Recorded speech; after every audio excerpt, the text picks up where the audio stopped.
Hey guys, जय हिंद। कैसे आप सभी? तो आप सबको पता है कि एसएससी का जो एग्ज़ाम चल रहा है उसमें रोम्बस बार बार पूछ रहा है, कंटिन्यू पूछे जा रहा है। तो लेट्स को हम रोम्बस के सवाल करने वाले हैं। आ जाइए। रोम्बस है ये,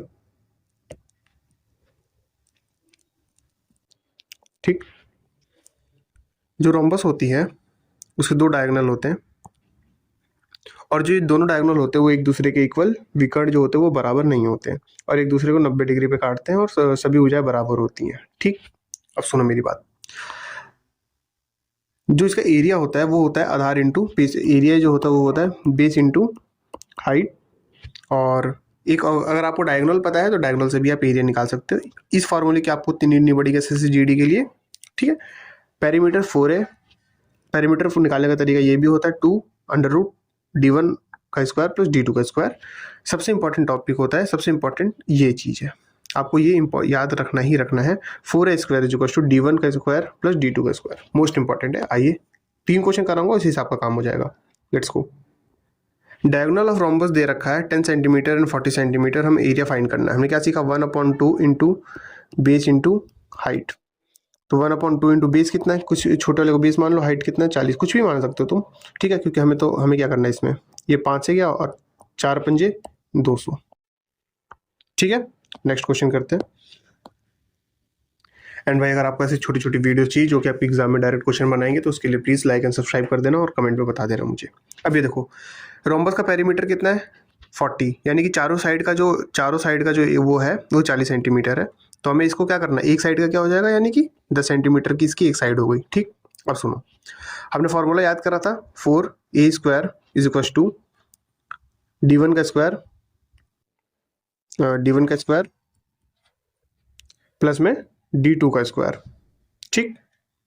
अब ये जो फॉर्मूला है इसमें हम पुट कर देंगे इसको। आइए देखते कैसे। ये कितना हो जाएगा आपका? d1 कितना दे रखा है, हम इसको मतलब d1 कितना दे रखा है? 12 का स्क्वायर प्लस d2 का स्क्वायर इज इक्वल टू, देखो 4 इंटू ए करके स्क्वायर मत कर देना। 4 अलग है, ए का स्क्वायर है, ये सिर्फ ए का स्क्वायर है, यानी कि 4 इंटू 10 का स्क्वायर, ठीक। d1 का स्क्वायर 144 प्लस d2 का स्क्वायर, ठीक, इज इक्वल टू 4। ये अब 10 का स्क्वायर 100 और इंटू 4 क्या हो जाएगा? 100। ये हो गया 400।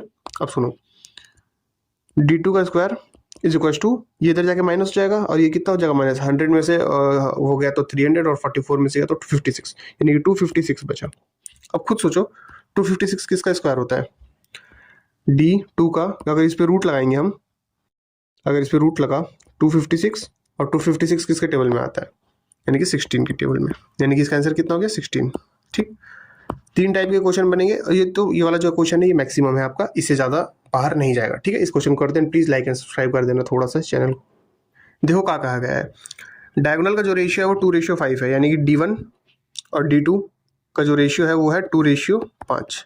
इसमें पूछा गया द रेशियो ऑफ एरिया, जो रोम्बस का एरिया है उसका रेशियो है square of the shorter side, यानी कि जो एरिया है, एरिया का पूछा गया है और शॉर्टर साइड कौन सा है? d1 का पूछा हुआ है, ठीक है।